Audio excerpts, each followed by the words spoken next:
Orang kalau selaras antara lisan dan hatinya, pasti terjadi keajaiban.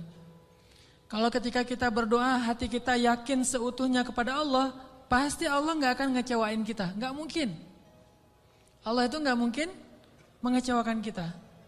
Allah sendiri kok yang berjanji, wa idza sa'alaka ibadi anni fa inni qarib ujibu da'watad da'.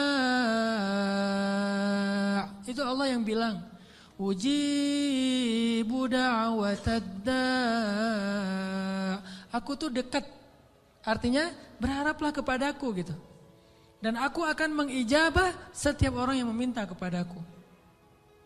Jadi Allah sendiri yang berjanji akan menunjukkan keajaiban, mengabulkan permintaan-permintaan yang baik dari hambanya, sehingga tidak perlu kita ragu, Allah gak mungkin ngecewain kita. Begitu kita berdoa yang selaras di hati kita, yakin kepada Allah, Allah akan tunjukkan. Itu rahasia paling gampang untuk hidup bahagia, untuk sukses, untuk dapetin apa yang baik-baik yang kita harapin. Kalau kita ngandelin Allah banget dalam segala urusan, la yudayya'anallah, itu intinya. Allah gak akan ngecewain kita. Manusia bisa banget ngecewain kita, bukan karena dia jahat. Kadang dia ngecewain kita karena emang dia gak mampu untuk memuaskan dan membahagiakan kita. Bukan karena dia pengkhianat. Seorang istri, seorang suami kadang mengecewakan kita bukan karena dia gak sayang sama kita, tapi dia gak mampu memenuhi semua kebutuhan kita. Dia terbatas. Dan justru juga banyak orang yang sengaja ngecewain kita karena dia jahat. Tapi ada juga orang baik ngecewain karena dia gak mampu. Tapi Allah maha baik dan maha mampu. Bukan cuma maha baik, kalau baik doang gak mampu, ya apa bisa kita lakuin kan? Tapi kalau baik dan mampu, gak ada batas. La haula wa la quwata illa billah. Keajaiban-keajaiban yang luar biasa terjadi dalam hidup kita kalau kita mengandalkan Allah. Selaras antara lisan dengan hati kita.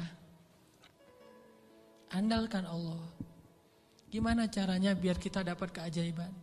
Buat Allah percaya sama kita. Itu tips yang paling penting. Buat Allah percaya sama kita. Kalau Allah udah percaya, udah selesai. Kalau Allah udah radhiyallahu an, Allah udah ridha, Allah udah percaya, Allah udah mengatakan kita siddiqun. Apa itu siddiq? Orang yang benar. Berarti Allah akan tunjukkan banyak sekali kebaikan dan keajaiban dalam hidup kita. Buat Allah percaya sama kita. Sehingga Allah menyebut kita orang yang benar. Ulaika humus shadiqun. Dia itu orang yang benar. Wadhkur fil kitabi Ibrahim innahu kana siddiqan nabiyya. Ibrahim itu hambaku yang siddiq. Nih kisah Ibrahim yang luar biasa yang dulu sering kita baca.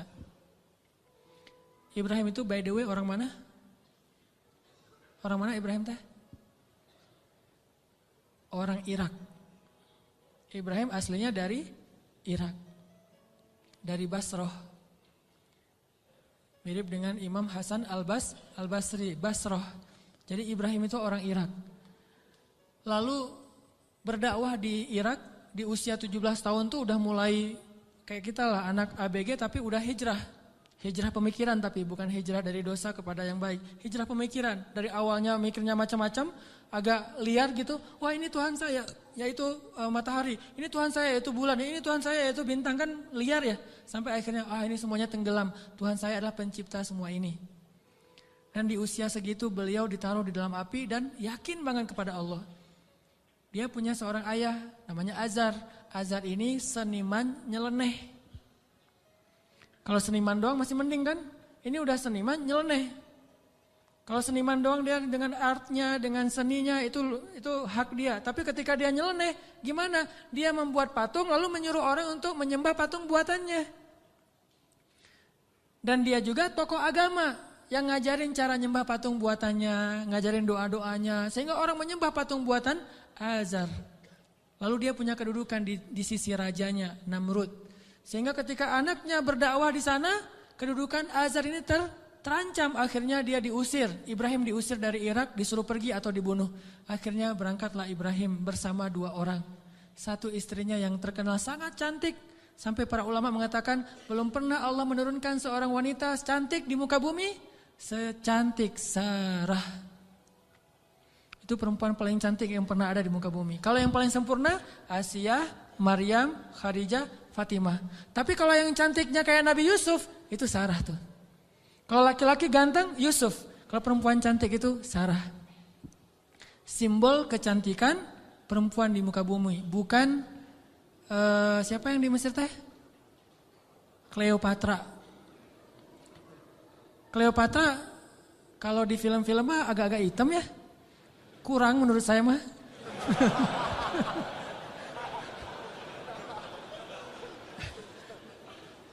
Kalau Sarah itu benar-benar cantik tuh, simbol kecantikan wanita di muka bumi. Nanti kalau punya anak jangan lupa kasih nama Sarah. Sarah.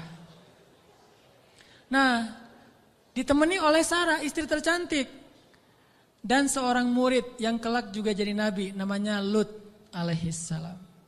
Lut masih muda, masih ABG, baru belajar kepada Ibrahim. Jalan nih bertiga, dari Irak menuju ke Palestina. Di tengah jalan lewat Mesir, Raja Mesir jatuh cinta kepada Sarah, namanya juga cewek cantik.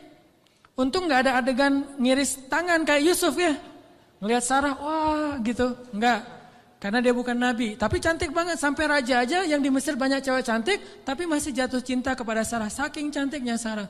Begitu tahu Sarah adalah istrinya Ibrahim, akhirnya raja jadi segan, gak berani. Soalnya Ibrahim terkenal dengan kebijaksanaannya, kearifannya, ilmu yang luas. Sehingga lama-lama malah rajanya merasa takjub kepada Ibrahim. Karena tahu ilmu Ibrahim yang sangat banyak, ini menurut sebagian riwayat. Ini riwayat yang terakhir saya baca, ternyata yang paling kuat. Akhirnya raja ini menitipkan salah satu putrinya kepada Ibrahim yang kita kenal dengan nama Hajar. Ternyata Hajar itu menurut sebagian ulama, ini penelitian terakhir, bukan budak Mesir. Hajar itu putri raja. Raja ini punya puluhan anak dari banyak istri karena mereka tidak ada syariat, tidak ada 1, 2, 3, masna wa thulatha wa ruba. Adanya asyarah, isyrun, salasun, 10, 20, 30. Istrinya banyak gitu. Sehingga anaknya ratusan. Salah satu di antara anaknya yang perempuan, putrinya namanya Hajar. Dan Hajar ini putri kesayangan Raja Mesir. Dititipin kepada Ibrahim untuk jadi apa? Nyantri di rumah Ibrahim, belajar kebijaksanaan dari Ibrahim. Dititipin nih. Hajar juga cantik, tapi tetap Sarah paling cantik. Berangkat ke Palestina, bertiga sekarang, berempat. Ibrahim, Hajar, Sarah, Hajar dan Lut. Sampai di Palestina sekian tahun, Ibrahim gak dikaruniai anak dari Sarah. Akhirnya Sarah karena merasa tidak tega kepada suaminya dan suaminya sangat menginginkan anak laki-laki untuk meneruskan dakwahnya, Sarah nawarin kepada Ibrahim, Kang Ibra, wes. Kang Ibrahimovic kalau orang ini ya, kalau bola teh. Kang Ibra, apa neng? Ini Akang serius mau punya anak? Ya serius satu neng, siapa juga yang gak mau punya anak? Ini mah kalau disundakan. Gimana kalau Akang nikah lagi? Tuh neng jangan bercanda tuh neng gitu. Malu-malu gitu ya. Ini senang nih cerita yang gini-gini nih. Padahal saya bukan mau ngomongin ini ya tentang la haula wala quwata illa billah, cuman agak-agak banyak gimmicknya. Jangan bercanda, udah gak usah ngomong yang gitu-gitu, gak lucu. Ini emang gak lucu Kang, serius. Sambil menitikkan air mata ya. Enggak. Terus maksudnya gimana? Gimana kalau dengan Hajar? Hajar udah belajar lama dengan Ibrahim. Dan udah ketahuan oleh Sarah, Hajar ini perempuan yang soleha, yang baik, yang bijaksana. Cocok insya Allah untuk Ibrahim. Dan dia lebih muda jauh. Akhirnya Nabi Ibrahim meminta petunjuk dari Allah. Kalau di kita mah sholat galau teh ya, istikharah. Sholat galau dulu. Kalau dulu Nabi Ibrahim minta petunjuk Allah, akhirnya Allah menyetujui. Ya udah, Sarah udah dapat petunjuk dari Allah. Gimana jawaban Allah? Ya aku sih terserah kamu.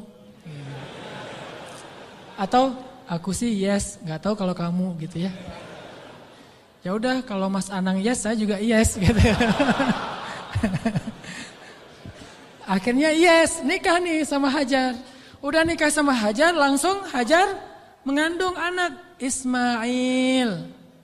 Maka kami berikan kepada dia Ismail, anak yang ghulaman halima, anak ghulamun halim, anak yang sangat lemah lembut dan cerdas dan perasaannya peka gitu. Itulah Ismail. Sangat sabar. Punya Ismail kecil, namanya calon nabi kan ganteng. Nih by the way lagi ya, gak ada nabi yang jelek.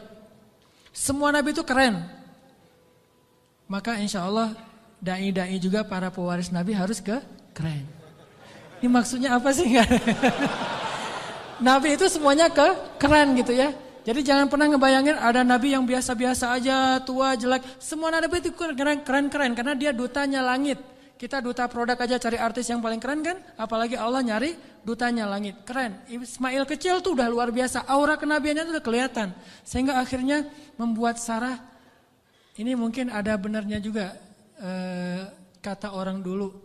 Kalau pengen punya anak, maka suaminya suruh nikah lagi, punya anak, nanti kepancing. Yang pertama akan punya anak. Ternyata Sarah akhirnya hamil juga kan. Nah Ismail kecil. Ibrahim senang banget punya anak laki-laki. Digendong-gendong kayak Nabi Muhammad aja. Naik ke atas punggungnya, dibawa kemana-mana, dibangga-banggakan kepada orang. Ini anak saya laki-laki. Ismail anaknya Hajar segala macam. Dan banyak tetangga memuji-muji Hajar. Nah ini nih masalahnya bukan di suami istri tapi di tetangga. Yang bikin istrinya cemburu. Sarah mah pasti awalnya niatnya baik. Gak akan cemburu, tapi gara-gara tetangga Hajar hebat ya, udah punya anak ganteng, mirip banget dengan Hajar gitu-gitu. Akhirnya Sarah kan jadi panas juga lama-lama tuh. Nah wajar, akhirnya Sarah mengusulkan janganlah tinggal dengan serumah dengan saya udah gak tahan. Hening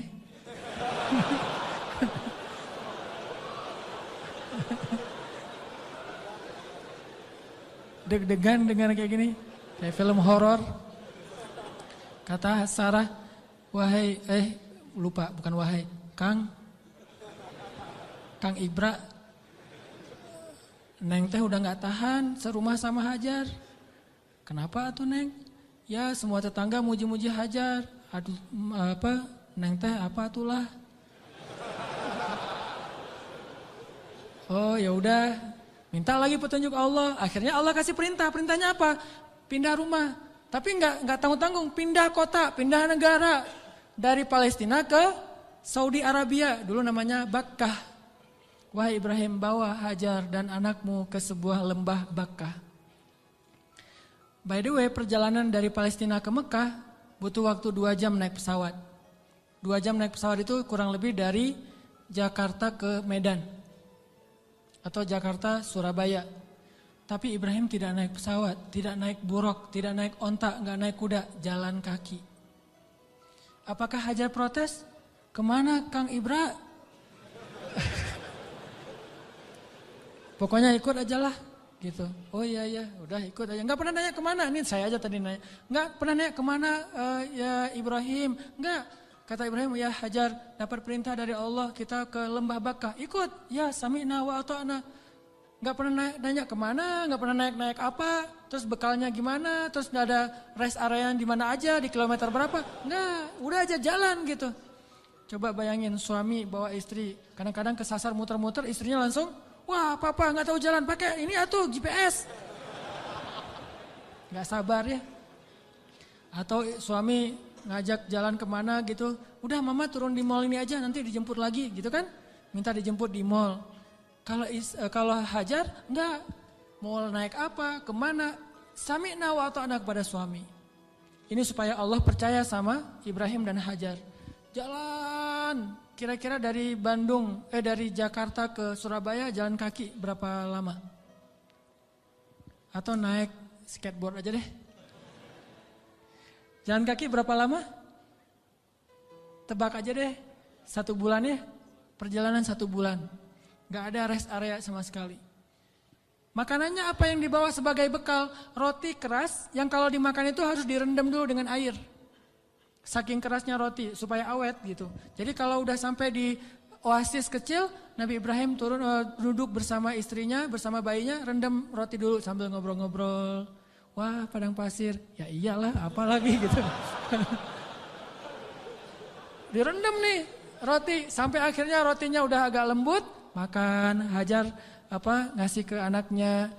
Udah gitu jalan lagi sebulan, bayangin. Nggak pernah nanya kemana sih Ibrahim. Ini nyasar kemana sih kita? Nggak bawa peta gitu? Nggak sama sekali, jalan aja. Sami'na wa ata'na.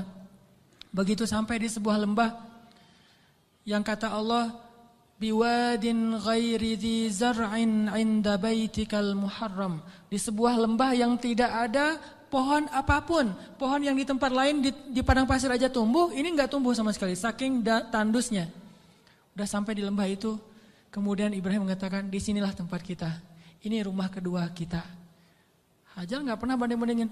Rumah Sarah enak tuh di Palestina. Kok saya ditaruh di sini? Enggak. Udah, oh iya, tinggal di sini teman Ismail. Dan nggak ngomong-ngomong juga ini gara-gara Hajar, gara-gara Sarah nih. Nggak nyalahin Sarah, nggak nyalahin Ibrahim. Sami'na wa ata'na. Buktikan itu biar Allah percaya sama kita. Kalau Allah percaya, Allah nggak akan ngecewain kita. Sami'na wa ata'na. Ya Ibrahim, ya. Tinggal di situ aja. Baru 3 hari tinggal di situ. Akhirnya Ibrahim mengatakan di satu pagi, ya Hajar, aku harus kembali ke Palestina. Baru di situ Hajar tanya, setelah sebulan gak nanya apapun, taat aja. Baru ketika mau ditinggal di lembah yang gak ada air sama sekali, cuma ada air di dalam tempat dari kulit yang mereka punya dan itu hanya bertahan 1 hari lagi. Tiba-tiba Ibrahim bilang mau pergi ke Palestina lagi, baru di situ Hajar bertanya dengan lembut sekali. Ya Ibrahim, kenapa kamu meninggalkan kami di sini? Nanyanya gitu. Mendengar pertanyaan ini Ibrahim gak tega dan langsung pergi. Gak menjawab, gak ngelihat, pergi aja. Melihat suaminya pergi, anaknya lagi digendong. Ibrahim Hajar gak pernah mengatakan kamu tega sama saya. Kalau kamu tega sama saya minimal jangan tega dong sama bayi saya. Sinetron banget ya. Ini sama bayi saya nih, bayi kita Ibrahim. Ini hasil cinta kita berdua gitu kan. Enggak sama sekali, enggak baper lah. Iman tuh mengalahkan baper. Ya Ibrahim, kenapa engkau tinggalkan kami di sini? Cuma sesingkat itu pertanyaannya, lembut lah gitu. Dan enggak marah-marah. Pokoknya kalau kamu pergi, jangan balik lagi. Enggak gitu. Ibrahim enggak tega, akhirnya Ibrahim jalan aja. Begitu agak jauh Ibrahim jalan, baru Sarah nanya dengan pertanyaan yang benar. Allahu amaraka bihadza? Apakah Allah yang menyuruhmu begini? Allah, jadi kalau A-nya panjang itu artinya apakah Allah? Kalau Allahnya pendek berarti Allah aja. Jadi kalau kita azan jangan Allahu Akbar, Allahu Akbar. Apakah Allah Maha Besar? Itu salah ya. Makanya A-nya jangan kepanjangan kecuali bertanya. Allah, A itu apakah? Makanya Hajar bilang, Allahu amaraka bihadza? Apakah Allah yang menyuruhmu begini ya Ibrahim? Baru Ibrahim berhenti dan mengatakan, ya. Ini setelahnya kalimatnya powerful banget. Apa kata Hajar? Idzan la yudayyi'anallah. Kalau gitu pergilah wahai suamiku, Allah enggak akan mengecewakan kami. Coba. Baru Allah percaya sama Hajar. Kalau gitu pergilah suamiku, Allah gak akan mengecewakan kami. Jadi kita, Mah, Papa pergi dulu ya. Papa baru datang pergi lagi. Gak usah dijawab. Langsung aja nyalain kendaraan. Nanti istri akan nanya, Pak, Allah yang nyuruh Papa pergi. Gitu. Baru dijawab. Kalau dia gak nanya gitu berarti pertanyaannya salah. Jadi jangan dijawab. Udah jangan nyalain kendaraan deh. Pakai helm. Gereng. Ujung-ujungnya baru nanti dia SMS, Pak kemana Pak? Allah yang nyuruh Papa pergi ya. Baru kita bilang, benar Mah Allah yang nyuruh. Yaitu untuk ta'lim, kan Allah yang nyuruh kan? Ta'lim. Oh kalau gitu pergilah Pak. Selama-lamanya.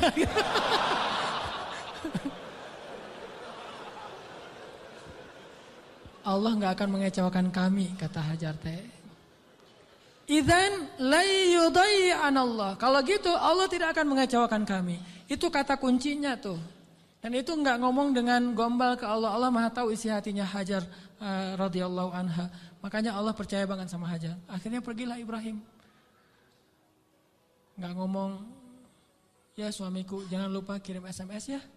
Udah sampai di mana kan khawatir gitu. Jangan lupa kirimin bekal setiap bulan 10 juta aja, gak usah banyak-banyak gitu. Gak ada bekal. Tahu berapa lama Ibrahim meninggalkan Hajar di situ? 13 tahun. Gak ada kabar, gak ada apa-apa. 13 tahun. Kalau kita mah baru keluar 13 jam mungkin. Wah udah curiga nih. Gak pulang-pulang 13 jam. Jangan-jangan pingsan lagi. 13 tahun gak pulang-pulang. Hajar ditinggalkan dengan air hanya bertahan 1 hari aja. Udah gitu Hajar gendong anaknya Ismail tinggal di situ berdua aja di tengah padang pasir. Gelap banget kalau malam dingin, kalau siang panas banget. Dinginnya itu saya karena lama tinggal di padang pasir. Gini-gini saya ini orang padang pasir ya. Jadi kalau malam dinginnya tuh sampai kayak jarum nusuk-nusuk ke kulit. Itu di padang pasir. Dinginnya malam. Kalau pagi, kalau siang panasnya itu kayak kita dibakar. Ekstrim. Bawa bayi. Hari pertama masih aman, masih bisa minum, rotinya direndam. Hari kedua habis air, Ismail menangis. Panik kan? Ini gimana nih? Air cari di mana? Lari-lari yang kita tahu, naik ke atas bukit. Di mana ada burung yang kalau ada burung berarti pertanda ada air. Nggak ada burung, tapi ngelihat genangan air, turun lari. Karena pengen mendapatkan air buat anaknya yang masih kecil. Sayang banget sama Ismail. Pas turun lari ternyata nggak ada apa-apa. Naik lagi ke bukit berikutnya yang namanya Marwah. Turun mondar-mandir. Kenapa sampai 7 kali di tempat yang sama? Saking paniknya. Ismail terus dari kejauhan terdengar suaranya menangis. Pas Hajar sampai di bukit Marwah, suara tangisan itu hilang. Mulailah Hajar was-was dan khawatir. Jangan-jangan Ismail sudah meninggal karena kehausan. Akhirnya Hajar berlari ke arah Ismail. Ketika dia mendekat, dia melihat seorang laki-laki bertubuh yang gagah gitu. Dia pakai baju jubah berwarna putih, dia pakai sorban berwarna putih, seperti saya pulang dari masjid. Malaikat, kalau ini malaikat beneran. Kalau tadi kata anak kecil, oh malaikat lewat gitu. Kalau ini malaikat beneran. Dan dia memberi minuman kepada Ismail. Dialah Jibril alaihissalam. Tapi Hajar kan gak tahu itu Jibril. Dikirain orang yang mau perdagangan manusia atau apa gitu. Datang Hajar ke arah Ismail, tiba-tiba laki-laki itu menghilang, namanya juga malaikat, tling gitu aja hilang gitu. Udah hilang, dilihat di bawah kaki Ismail ada mata air yang kita sebut Zam-Zam. Minumlah, mulailah peradaban di situ. Dan Zam-Zam ini mata air paling ajaib di dunia. Paling berkah, seberkah susu ibu kepada anaknya. Kenapa saya bilang berkah? Dia keluar sesuai dengan kebutuhan. Ketika jamaah haji ramai di kota Mekah sampai 3 juta orang, mereka tidak kekurangan air Zam-Zam. Masing-masing minum setiap datang ke masjid, minum Zam-Zam. Pulang dari masjid, minum Zam-Zam. Pulang ke kampung halaman, bawa Zam-Zam 1 liter, 5 liter, 10 liter. Kan? 3 juta orang, tapi gak pernah kurang dan gak pernah kering air Zam-Zamnya. Keluar terus untuk 3 juta orang. Begitu musim haji selesai, Zulhijjah berlalu, berganti dengan bulan Muharram, di stoplah haji dan belum dibuka visa umroh. Sehingga Mekah sepi. Kalau kita umroh di waktu itu yaitu umroh transit, kita bisa cium Hajar Aswad setiap kali kita putaran tawaf. Saking sepinya. Tapi air Zam-Zam tidak membanjiri kota Mekah. Kalau lagi rame, keluar banyak. Kalau lagi sedikit, keluar sedikit. Air yang sangat berkah, keajaiban dari Allah. Akhirnya tinggallah di situ. Yang luar biasa, 13 tahun tidak dijenguk oleh suaminya, Hajar gak pernah ngejelek-jelekin ayahnya Ismail di hadapan Ismail. Kamu harus tahu, kamu gak boleh seperti ayahmu nanti kalau udah gede. Enggak sama sekali. Ini imajinasi sejarah ya, biar kita tahu gimana sebenarnya Hajar. Saya enggak, walaupun ini agak heureuy tapi serius. Biar kita kebayang gimana solehahnya Hajar. Kan bisa aja normalnya perempuan akan bilang, pokoknya mama kecewa banget. Jangan sampai kamu mengulangi ini kepada istrimu. Hati perempuan. Gak pernah ngomong kayak gitu. Padahal pantas gak sih Hajar kecewa? Pantas ya, 13 tahun gak ada berita. Dan secara fikih itu udah bisa meminta cerai loh. Secara fikih udah bisa khulu itu minta cerai kepada hakim. Tapi Hajar tidak sama sekali menjelekkan Ibrahim di hadapan anaknya. Apa buktinya? Ketika 13 tahun kemudian datang Ibrahim, Ismail akrab-akrab aja sama ayahnya. Ayah gitu. Oh ini nih mah orangnya nih mah. Nah. Wah udah nih. Kan Ismail udah gede, 13 tahun orang Arab mah kan beda sama kita. 13 tahun kita kan masih culun. 13 tahunnya orang Arab itu udah memimpin pasukan seperti Usamah bin Zaid, cucunya Rasulullah, cucu angkat. Udah memimpin pasukan tuh 13 tahun usianya. Jadi udah gagah. Dan bahasa Allah itu ketika Ismail sudah berusia sebaya, artinya udah gagah gitu. Coba, Ibrahim waktu itu usianya berapa? 101 tahun.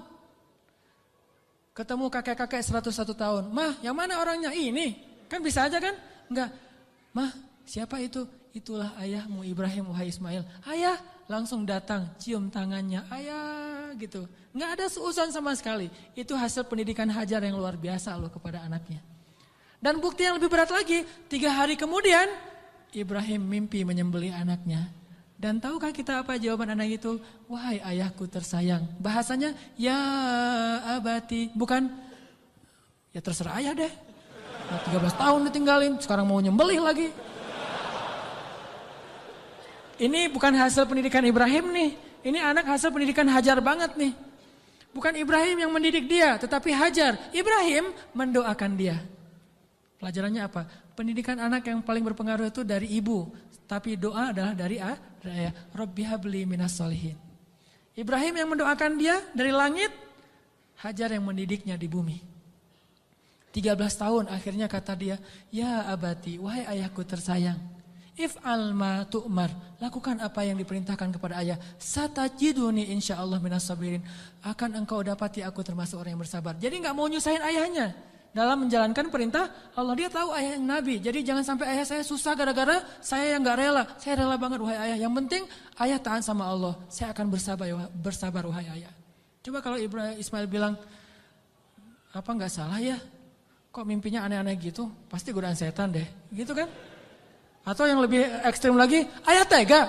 Udah ninggalin mama sekarang mau nyembelih saya. Wah, ini bener nih ayah nih. Pasti nih bukan nabi dan segala macam. Enggak marah-marah sama ayahnya. Udah aja sami'na wa ata'na. Ismail lah gitu. Anak seorang siddiq, anak seorang ibu yang siddiqah, anak seorang ayah yang siddiq dan melahirkan anak juga yang siddiq. Dan itu bukan basa-basi ya, benar-benar dibawa ke sebuah jabal kurban namanya bukit di daerah Arafah. Di sana Ibrahim udah mengasah parang, golok. Ketika ngelihat golok, Ismail nggak bilang, ternyata serius ya? Kirain tadi main-main gitu. Enggak, serius. Ismail tahu, udah ditidurkan Ismail. Sebelum ditidurkan Ismail curhat dulu sama ayahnya. Ya ayah, ya abati. Abati itu panggilan lembut. Kalau yang biasa ya abi. Jadi kalau kita bilang abi itu biasa. Kalau mau lebih lembut, abati, itu lembut banget. Wahai ayahku tersayang. Ya abati. Supaya ayah tidak berat hati dalam melakukan perintah ini, tolong tutuplah wajah saya. Biar ayah gak ngelihat wajah saya. Takut kasihan. Oh ya, ditutup. Wahai ayah, tutup tubuh ayah dengan kain supaya darah saya tidak mengenai baju ayah dan dilihat oleh ibu. Nanti ibu jadi sedih. Ditutup. Wahai ayah, sampaikan salam saya ke ibu. Saya sayang sekali kepada ibu. Coba gimana hati seorang ayah. Terakhir, ayah tajamkan pisau itu supaya memudahkan saya. Berarti yakin banget kan? Gak ada sama sekali kepikiran oleh Ismail, tenanglah ntar diganti dengan domba. Gak kepikiran. Itu mah kita yang udah yakin karena udah baca buku. Dan salah lagi baca bukunya. Buku yang kita baca tuh Ismail tiba-tiba berubah jadi domba. Terus Ismailnya kemana? Kan gitu kan bukunya? Padahal gak gitu. Ismailnya dibangunkan, dombanya keluar dari bukit terus disembelih. Bukan Ismail berubah jadi domba, tetap aja anaknya. Cuma dari kutuk jadi domba kan? Saya kayak malin kundang. Enggak, itu mah salah dalam catatan buku sejarah. Ya ayah, sampaikan salam saya ke ibu ya. Dan tolong jangan ceritakan ini dulu kepada ibu. Padahal dia tahu ibunya soleha banget dan kuat banget. Akhirnya ditaruhlah golok itu di leher Ismail. Dan Ibrahim mengatakan Bismillah ya Allahu Akbar. Mau ditarik tuh. Yakin dan Allah tahu isi hati Ibrahim. Mau ditarik. Ismail udah pasrah aja. Udah ini terakhir kali saya hidup di dunia. Baru ketemu 3 hari dengan ayah saya. Pas mau ditarik. Allah tahan tangannya Ibrahim seperti orang stroke. Gak bisa gerak gitu. Baru Allah berfirman. Ya Ibrahim. Qad saddaqatar ru'ya. Engkau sudah membenarkan perintah. Allah udah percaya sama Ibrahim sekarang. Ditahan. Akhirnya kata Allah angkat Ismail. Ini adalah balaun mubin. Inilah ujian yang berat untuk melihat siapa yang benar-benar beriman. Gitu cara Allah percaya sama kita. Lewat ujian hidup kita, lewat masalah-masalah kita. Apakah kita masih yakin sama Allah? Sampai ke titik darah penghabisan masih yakin sama Allah? Justru di titik itulah nanti Allah percaya sama kita. Allah ganti semua musibah itu sebagai rahmat. Allah kasih dia seekor domba yang sangat besar. Dan kelak itu menjadi syariat yang sangat indah bagi kaum muslimin. Diabadikan sepanjang masa, ribuan tahun dikenang. Ini bukti. Maka buat Allah percaya sama kita, maka Allah gak akan mengecewakan kita. Ingat kata-kata Hajar, la yudayyi'anallahu idzan. Kalau Allah yang memerintahkan gini, berarti Allah tidak akan mengecewakan saya. Cukuplah Allah yang menyuruh kita, yakin Allah gak akan ngecewain kita. Udah setelah itu, hasbunallah, la haula wa la quwata illa billah, tawakkaltu ala Allah, aslamtu ilallah, dan seterusnya. InsyaAllah kita akan melihat keajaiban. Itu aja teman-teman yang dirahmati Allah. Mudah-mudahan kita menjadi orang yang bisa selalu mengandalkan Allah dalam hidup kita. Sampai Allah percaya sama kita, lalu Allah menunjukkan keajaiban dalam setiap urusan kita. Marilah kita tutup dengan berdoa. Semoga ilmu yang sederhana yang baru kita dapatkan. Ya Allah, segala kebaikan ada di tangan-Mu ya Allah. Ya Allah, Engkaulah yang maha pemurah ya Allah. Ya Allah, Engkaulah yang maha pengasih ya Allah. Ya Allah, tidak ada yang susah dan sulit bagimu ya Allah. Engkau maha kuasa atas segala sesuatu ya Allah. Engkau hanya mengatakan kun, maka segalanya menjadi seperti kehendak-Mu ya Allah. Ma syi'takan wa ma lam tasya lam yakun ya Allah. Apa yang Engkau kehendaki pasti terjadi, dan apa yang tidak Engkau kehendaki tidak akan terjadi ya Allah. Kami yakin kepada kebesaran-Mu ya Allah. Kami yakin tidak ada hal yang mustahil bagimu ya Allah. Tidak ada hal yang mustahil satupun di muka bumi ini, di langit dan di bumi bagimu ya Allah. Engkaulah yang telah menciptakan langit yang maha luas, yang bahkan kami belum tahu di mana tepi dari langit itu ya Allah. Engkaulah yang telah menciptakan bintang-bintang yang sangat banyak, bahkan kami tidak sanggup menghitung jumlahnya ya Allah. Engkaulah yang telah menciptakan setiap butir-butir yang ada di dalam tanah, yang kemudian tumbuh menjadi tanaman, menjadi pohon yang besar, lalu memberikan buah-buah yang ranum kepada kami. Engkaulah yang telah memberikan janin di dalam rahim para perempuan-perempuan yang Engkau kehendaki, yang dengan itu Engkau menciptakan manusia dengan bentuk yang sempurna. Engkaulah yang maha kuasa atas segala sesuatu ya Allah. Engkau memberikan rezeki kepada siapa yang Engkau kehendaki. Tidak ada yang bisa menghalanginya. Tidak ada seorang pun ya Allah. Engkau punya segala cara. Bahkan kadang Engkau tidak perlu cara untuk memberikan kebaikan kepada hamba-Mu. La haula wa la quwata illa billah. Tidak ada daya dan upaya kecuali Engkau ya Allah. Tidak ada daya dan upaya bagi kami kecuali dengan pertolongan dari-Mu ya Allah. Iyyaka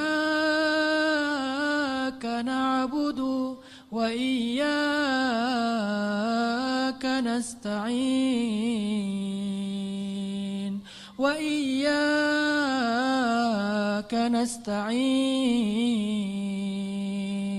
Wa iyyaka nasta'in.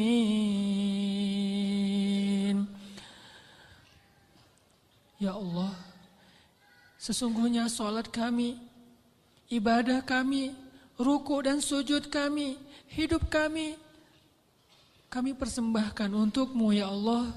Ajarkan kami untuk tulus dalam mengatakan kalimat yang mulia itu ya Allah, sehingga benar-benar kami menyerahkan hidup dan mati kami kepada-Mu ya Allah.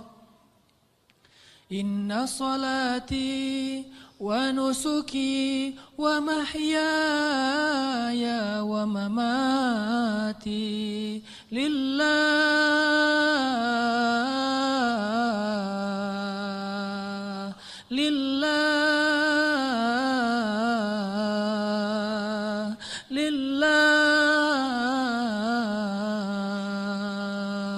wa mahyaya wa mamati lillahi rabbil alamin. Ya Allah ya Arhamar Rahimin, kuatkanlah hati kami dalam keimanan ya Allah. Kami tidak tahu bagaimana keadaan kami di akhir hayat kami nanti. Bisa jadi saat ini kami menjadi orang-orang yang dekat kepadamu. Tiba-tiba di akhir hayat kami menjauh darimu. Dan tidak ada yang bisa menyelamatkan kami hari itu kecuali Engkau ya Allah. Bisa jadi sekarang kami rajin ke masjid, sholat berjamaah. Tetapi di akhir hayat kami berputus asa sehingga kami meninggalkan panggilanmu ya Allah. Kami berlindung kepadamu ya Allah dari kelemahan diri kami sendiri ya Allah. Kami tahu Nabi-Mu pernah bersabda, bisa jadi seseorang sepanjang hidupnya beramal solih, amal ahli surga sampai jaraknya dengan surga hanya sejengkal saja. Tetapi berlalulah ketetapan yang lain sehingga dia mati dalam keadaan syirik dan kufur dan masuklah dia ke neraka. Kami berlindung kepadamu dari keadaan orang seperti itu ya Allah. Tidak ada yang bisa menjamin kami selamat. Bukan ibadah kami, bukan sholat, bukan sujud, bukan rukuh kami, bukan kesolehan kami. Bahkan orang yang paling soleh seperti seorang laki-laki Bani Israel bisa kufur dan akhirnya su'ul khatimah di akhir hayatnya ya Allah. Hanya Engkau yang bisa menjamin akhir hayat kami ya Allah. Kami belum merasa aman meskipun sekarang kami bersyukur mendapatkan hidayah untuk berhijrah. Tetapi tidak ada yang menjamin kami bisa istiqomah seperti ini sampai akhir hayat ya Allah. Ya muqallibal qulub, ya muqallibal qulub, tsabbit qulubana. Wahai yang membolak-balikan hati, tetapkanlah hati kami dalam keimanan ya Allah. Tetapkanlah hati kami dalam keimanan ya Allah sampai akhir hayat kami agar kami bisa menutup usia kami dengan kalimat la ilaha illallah, dan hanya itulah jaminan bagi kami untuk selamat di akhirat ya Allah. Ya Arhamar Rahimin, kami kadang pernah melihat saudara-saudara kami yang Engkau uji dengan sakit yang amat berat, dan mereka bersabar menghadapi ujian itu.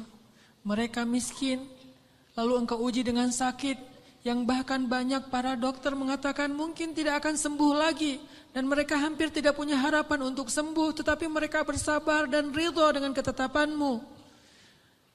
Lalu kami menyadari bagaimana jika kami yang Engkau berikan ujian seperti itu. Apakah kami akan sabar atau kami akan berputus asa ya Allah? Ketika kami harus merasakan sakit 24 jam dalam sehari yang luar biasa rasanya, apakah kami akan bersabar atau kami berputus asa sehingga kami datang kepada para dukun atau akan bunuh diri dalam keadaan kufur ya Allah? Tidak ada yang menjamin kami akan kuat pada hari itu kecuali Engkau ya Allah. Wahai yang menggenggam hati hamba-hambanya, genggam eratlah hati kami dalam kasih sayang dan hidayah-Mu ya Allah. Kami berserah diri kepadamu ya Allah. Ya Arhamar Rahimin, jangan biarkan kami tergelincir ketika kami mendapatkan ujian-ujian yang sesungguhnya ujian itu agar Engkau percaya kepada keimanan kami. Sadarkanlah kami selalu, agar kami selalu percaya bahwa ujian adalah agar kami membuktikan keimanan kami kepadamu, sehingga kami bisa bertahan dalam ujian itu ya Allah. Kuatkanlah kesabaran kami ya Allah. Lapangkanlah dada kami ya Allah.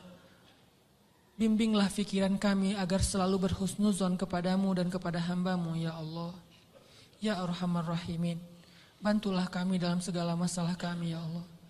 Engkaulah yang Maha Pemberi rezeki, Limpahkanlah rezeki yang halal bagi kami ya Allah. Tidaklah kami meninggalkan pekerjaan yang menurut syariat agamamu itu haram, kecuali karena kami takut kepadamu ya Allah. Dan kami yakin Engkau menyediakan yang lebih baik setelah kami berhijrah dari pekerjaan yang haram itu ya Allah. Kami percaya dan yakin. Maka tunjukkanlah keajaiban kepada kami. Beri kami rezeki yang lebih baik setelah kami meninggalkan yang syubhat. Ya Arhamar Rahimin. Di antara kami ada yang berharap sekali Engkau anugerahkan keluarga yang menyejukkan mata. Anugerahkanlah keajaiban kepada kami. Berikan kepada kami pasangan-pasangan yang menyejukkan hati kami. Mungkin kami mencintai seseorang karenamu, tetapi dia tidak tahu tentang perasaan kami. Beritahu kepadanya ya Allah, karena tidak tahu bagaimana cara kami mendekatinya, kecuali mendekat kepada Rabb-Nya ya Allah. Engkaulah Rabb hati segala makhluk-Mu ya Allah. Ya Allah, jadikanlah kami termasuk orang-orang yang Engkau bimbing perasaannya agar selalu mencintai yang Engkau cintai ya Allah.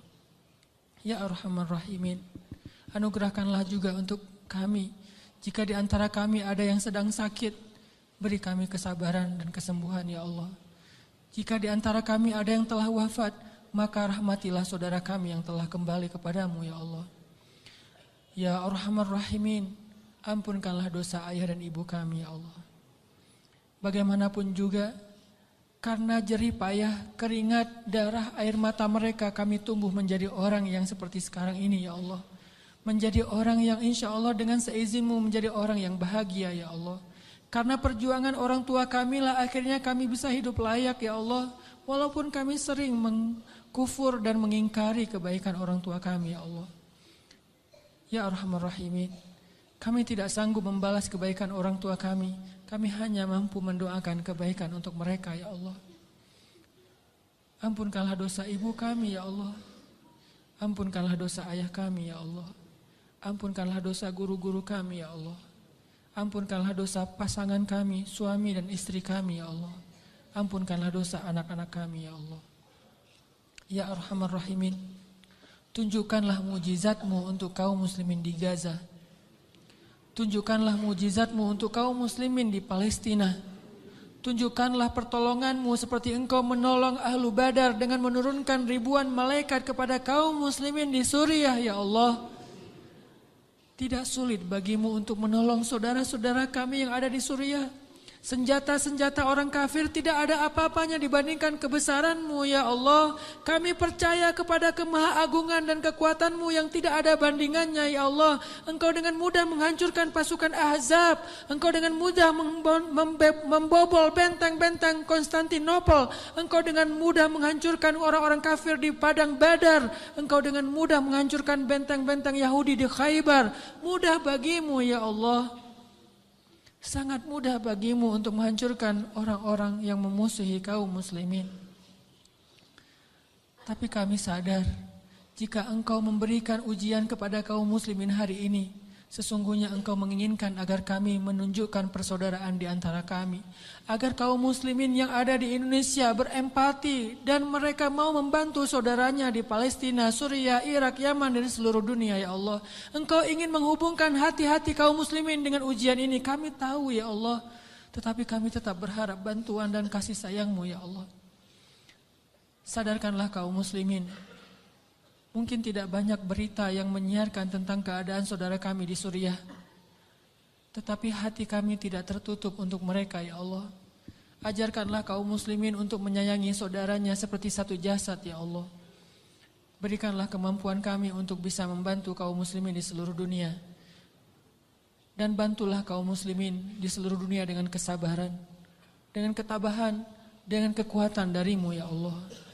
Kami yakin mungkin Engkau lebih mencintai orang-orang di Palestina daripada kami, sehingga Engkau mengambil nyawa mereka dalam keadaan syahid. Maka sayangilah kami seperti mereka, sehingga Engkau kelak memberikan kami pahala syahid karena kami menolong mereka ya Allah. Rabbana zalamna anfusana wa illam taghfir lana wa tarhamna lanakunanna minal khasirin. Maafkanlah kami ya Allah, jika selama ini kami masih ragu kepadamu ya Allah. Kami masih bimbang dan ragu kepada kebesaran-Mu ya Allah. mulai sekarang kami akan belajar yakin kepadamu. Belajar selalu mengandalkanmu dalam segala urusan kami. Kami tidak akan bergantung kepada makhluk. Kami bergantung kepadamu. Kalaupun kami menggunakan makhluk, kami bekerja sama dengan manusia, itu karena perintahmu, bukan karena kami ragu kepadamu, ya Allah. Rabbana atina fid dunya hasanah, wa fil akhirati hasanah, wa qina adzabannar. Ya Allah, jadikanlah kami laki-laki yang selalu percaya kepada kebesaran-Mu. Anugerahkanlah kepada kami istri seperti Hajar. Anugerahkanlah kepada kami anak laki-laki seperti Ismail. Dan anugerahkanlah kepada kami suami seperti Ibrahim. Anugerahkanlah kepada kami orang-orang yang selalu percaya kepadamu. Dan jadikanlah kami termasuk di antara orang-orang yang beriman. Ya Rabbana, beri kami hasanah di dunia, hasanah di akhirat, dan jauhkanlah kami dari api neraka. Alhamdulillahirrabbilalamin. Teman-teman yang dirahmati Allah, setelah kajian ini, oleh-oleh yang kita bisa bawa pulang, selalulah mengandalkan Allah dan bersabarlah dengan ujian. Buat Allah percaya kepada kita, kemudian tunggulah keajaiban terjadi dalam kehidupan kita. Mudah-mudahan ilmu yang malam ini kita dapatkan benar-benar mengubah kehidupan kita menjadi lebih baik, memperbaiki keimanan kita, memperbaiki akhlak kita. Barakallahu fiikum, subhanakallahumma wa bihamdika, asyhadu an la ilaha illa anta, astaghfiruka wa atubu ilaik. Assalamualaikum warahmatullahi wabarakatuh.